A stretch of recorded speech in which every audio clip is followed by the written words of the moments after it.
Hey there everyone. So I'm pretty excited. I've been waiting for months for my Megaphobema robustum, that's the Colombian giant redleg male, to mature so that he's in his ultimate molt. That's their final molt as males, where they develop the palpal bulbs on their pedipalps so they can actually harvest sperm into them that they hold there for the females, and then they use that to inject or to inseminate sperm into the females when they mate. And that has happened, so I'm really stoked to be pulling this molt out. What I'm going to be doing is pulling it out, and I'm actually going to put on a special little lens on this camera here, and hopefully I'm actually going to be able to show you where his sexual organs would be if he was a female, but as a male you'll see that he's lacking them. So I'm going to hopefully fit this tiny little lens on the camera here and be able to show you that as well. So first I'm going to try and get this molt out of here. He's not going to be too happy about it, but it's something we've got to do. Okay, so I've got my tongs here, and I'm just going to reach inside and pull it out. Sorry buddy, I know you're going to hate me.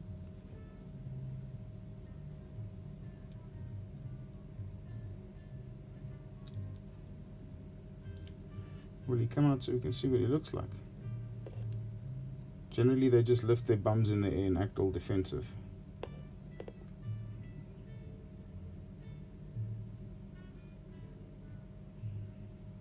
There he is, trying to look as intimidating as he possibly can. Remember, a defensive mechanism these guys use is they actually they'll sort of do a jumping, spinning kick, because they've got on those back legs there, they've got some sort of black spikes, like thorny spikes in between all those red fuzzy hairs, and they try and spin those at you and try and injure you or whatever the threat is. But yeah, he's mature. I don't think he'll show us, but he's developed the tibial hooks underneath there, and you'll see the bulbs. You just saw it there, the bulbs on the end of his pedipalps are quite big and swollen now, because he's got those pulpal bulbs built into his pedipalps now, so he can do the mating.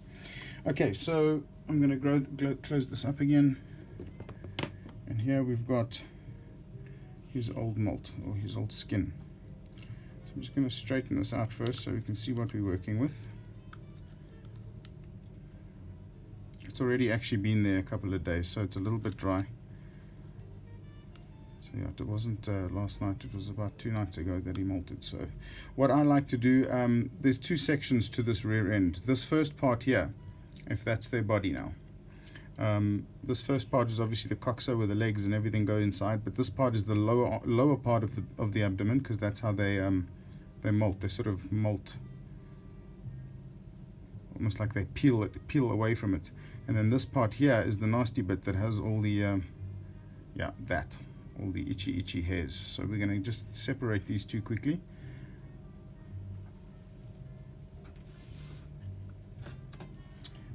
So that I only have the one to work with, and I'm not worried about working with all these itchy hairs. I'm just going to cut that away. And then the second part, I'm still covered in hairs, yeah, but the second part, this main part here, what I like to do is I actually cut, there's a V in there, that little shape, so I cut into that V so that I can separate this lower part of the abdomen from the rest of the exuvium, like that. So we have the molt over here,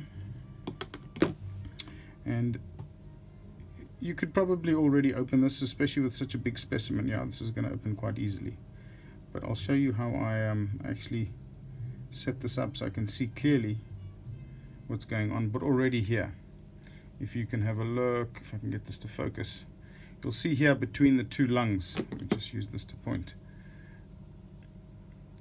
Between the 2 lungs here, on a female you'd have a structure, the spermatheca structure that sits between the first 2 pairs of lungs. So this is where the coxa would be, so your carapace.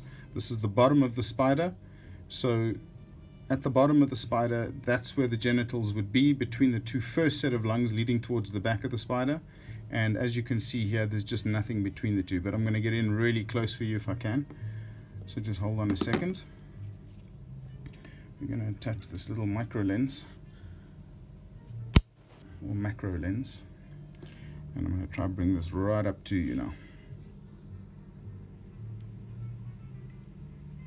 And there you go. You can see there's nothing but a line between that lung and that lung. There's no spermatheca structure here. So this is 100% a male. So that's all I wanted to do, was to show you guys the molt and how I sex it, and that's that. So thanks for watching, and hold thumbs. Maybe we get some Megaphobema robustum spiderlings down the road. Let's hope so. Cheers everyone.